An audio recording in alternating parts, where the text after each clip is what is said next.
નમસ્તે મિત્રો, આપણે આજે ઇન્સ્ટ્રક્ટર જે આઈટીઆઈ ની અંદર ભણાવતા હોય એવા શિક્ષકોને ઇન્સ્ટ્રક્ટર કહેવાય.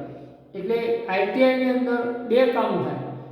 ટીચિંગ તો કરવાનું થાય પણ સાથે સાથે પ્રેક્ટિસ કરાવવાની થાય. એટલે પ્રેક્ટિકલ કરવું પડે. પ્રેક્ટિકલ અને ભણાવવાનું બે કામ કરીએ તો એને ઇંગ્લિશમાં ઇન્સ્ટ્રક્ટર કહેવાય. એનું ટીચર એટલું ટીચર ના કહેવાય. હાઈસ્કૂલોમાં ભણાવે બરાબર, જેની એકેડેમી સ્કૂલો કહેવાય તો એવી સ્કૂલોમાં ભણાવે એનું ટીચર કહેવાય. કોલેજોમાં ભણાવે એનું પ્રોફેસર અથવા એસોસિએટેડ પ્રોફેસર અથવા લેક્ચરર કહેવાય. હવે આપણે અહીંયા એવા સુપરવાઇઝર ઇન્સ્ટ્રક્ટરના પેપરની ચર્ચા કરીશું. તો સૌ પહેલું વાક્ય છે ખાલી જગ્યા ઇન ઘોસ્ટ. તો આની અંદર આ ઓપ્શન આવે. જો ડુ યુ બિલીવ આવે, આર યુ બિલીવિંગ આવે, ડીડ યુ બિલીવ્ડ આવે, એમ યુ બિલીવિંગ આવે. તો જો અહીંયા પહેલા તો બરાબર ઓપ્શન સમજી લો. જવાબ તો આવે જ, પણ ઓપ્શનની આપણે એટલા માટે વાત કરીએ કે આ કયો કાળ હોય તો સારું લાગે. તમે બરાબર થિંકિંગ કરો કે સાદો વર્તમાન કાળ હોય ત્યારે આ ઓપ્શન આવે, ચાલુ વર્તમાન કાળ હોય ત્યારે આ ઓપ્શન આવે. આ ઓપ્શન તો ખોટો જ છે, એમ છે અને અહીંયા યુ છે એટલે આ ઓપ્શન ખોટો છે. એટલે આ તો જવાબ આવે જ નહીં. આપણે આ કેન્સલ કરીએ. આ આવે બરાબર, પણ અહીંયા ભૂતકાળ છે એટલે ડબલ ભૂતકાળ કદી ના લાગે એટલે આ પણ ના આવે. હવે આ બે આવ્યું તો તમે વિચાર કરો કે તમે માનો છો એવું આવે કે માની રહ્યા છો એવું આવે. તો માનો છો એવું જ આવે. તમે ભૂતમાં માનો છો, ઘોસ્ટ એટલે ભૂત થાય મિત્રો. તમે ભૂતમાં માનો છો તો અહીં ભૂત યોની જે છે એટલે કે ભૂત જે છે એ દરરોજની ક્રિયામાં માનો છો એવો જ બતાવવા માટે તમારે સાદું વર્તમાન કાળ આવે. હવે બીજી વાત, પ્રશ્ન વિધાન છે એટલે દુથી પ્રશ્ન થાય. આ મિત્રો યાદ રાખવું પડે. જ્યારે તમે પ્રશ્ન બનાવો એટલે યુ સાથે સાદા વર્તમાન કાળમાં ડુ મુકાય. એટલે આની અંદર કર્તા, ક્રિયાપદ અને પ્રશ્ન વિધાન બનાવી એટલે સહાયકારક ક્રિયાપદ મૂકવો પડે. એટલે આ ઓપ્શન આવે. હવે બીજી ખાલી જગ્યા આપણે જોઈએ.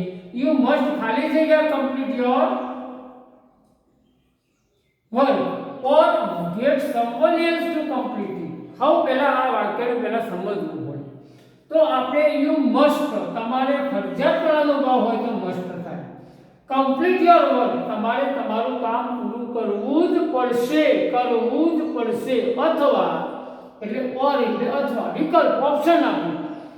Gate someone else to complete it. હવે ગેટ સમવન એટલે બીજા પાસે ક્રિયા કરાવી. મિત્રો અંગ્રેજીમાં એક રચના એવી છે જેને કોઝલ સ્ટ્રક્ચર કહેવાય અંગ્રેજીમાં, અને ગુજરાતી ભાષામાં એને પ્રેરક રચના કહેવાય.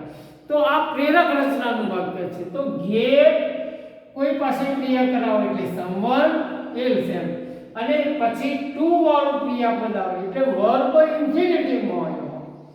તો અહીંયા ગેટ મૂકી અને અહીં તમે આજ્ઞા વિધાન બનાવી એટલે ટૂંકમાં ટુ કમ્પ્લીટ. એટલે આપણે તો એ વાત સાથે આપણે બહુ લેવા દેવા નહીં. આપણે ખાલી જગ્યામાં આઈધર આવે તો આઈધરનું ગુજરાતી આઈધર ઓર હોય તો આઈધર ઓર એટલે આ અથવા આ, એટલે કે આ ક્રિયા આ વ્યક્તિ એટલે તમારે જાતે કરો અથવા બીજા પાસે કરો. બંનેમાંથી એક એવું કહેવા માટે તમારે શું વાપરવાનું? આઈધર ઓર વપરાય છે. એટલે બંનેમાંથી એક એવું ગુજરાતી થાય. તમે કામ કરો અથવા બીજાના પાસે કામ કરાવો. બંનેમાંથી એકે તમારો ફરજિયાત, મસ્ટ એ મોડલ ઓક્ઝિલરી છે અને ફરજિયાત કરવાનો ભાવ બતાવે છે. તમારે અથવા તમારે બીજા પાસે ફરજિયાત આ કામ કરાવવાનું છે તો અહીંયા આઈધર ઓરની રચના આવે છે. હવે આગળ only then I understand, sorry આ ખાલી જગ્યા છે. only then what I have done. જો અહીંયા did I understand તો એ વાક્ય પ્રશ્ન વિધાન થઈ જાય. તો વાક્ય પ્રશ્ન છે નહીં. તમે સહાયકારક ક્રિયાપદ જો આગળ મૂકો તો વાક્ય પ્રશ્નાર્થ બને. એટલે આ વાક્ય પ્રશ્ન નહીં, એટલે ટૂંકમાં એક ઓપ્શન ખોટો છે. હવે ડીડ અન્ડરસ્ટુડ આવે તો આ ડબલ ભૂતકાળ છે તો એ ખોટું છે. ડબલ ભૂતકાળ કદી ના આવે. હવે અન્ડરસ્ટેન્ડ ડીડ આવું આવે તો એ ઓપ્શન પણ ખોટો છે. એટલે આ વાક્યની અંદર જવાબ જે છે એ આઈ અન્ડરસ્ટુડ આવે. આઈ અન્ડરસ્ટુડ આવે. મિત્રો આઈ અન્ડરસ્ટુડ કેમ આવે? તો only than I understood what I head done. હવે તમને શિક્ષકે લખવા આપ્યું, તમે લખી દીધું, શિક્ષકે પૂછ્યું કે ભાઈ શું લખ્યું, તો એ છોકરો તરત જવાબ આપે કે only than I understood what I head done. મને જે સમજણ પડી એ મેં કર્યું. તો મેં કર્યું એ ભૂતકાળ છે, બરાબર, એટલે પૂર્ણ ભૂતકાળ મૂક્યું. અને વોટ આઈ અન્ડરસ્ટુડ, મને જે સમજણ પડી, એટલે સમજણ પડી એ સાદો ભૂતકાળ.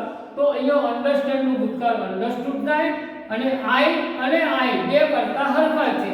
હવે અહીંયા વોટ કેમ આવ્યું છે? તમને થાય પ્રશ્ન વિધાન છે. ના, આ વોટ છે અહીંયા કર્મ મૂક્યું નહીં. એ કર્મ અધ્યાહાર રાખી અને વોટથી શું બનાવ્યું? ક્લોઝ બનાવ્યું. મિત્રો આને નાઉન ક્લોઝ કહે છે. એટલે આપણને ક્લોઝની સમજણ પડવી જોઈએ. નહીતર પછી એવું થાય કે જે સામાન્ય અંગ્રેજી આવડતું હોય એવા વિદ્યાર્થીને એમ થાય કે આ વોટ પ્રશ્નાર્થનું હોય છે, પણ ના, એવું નથી મિત્રો.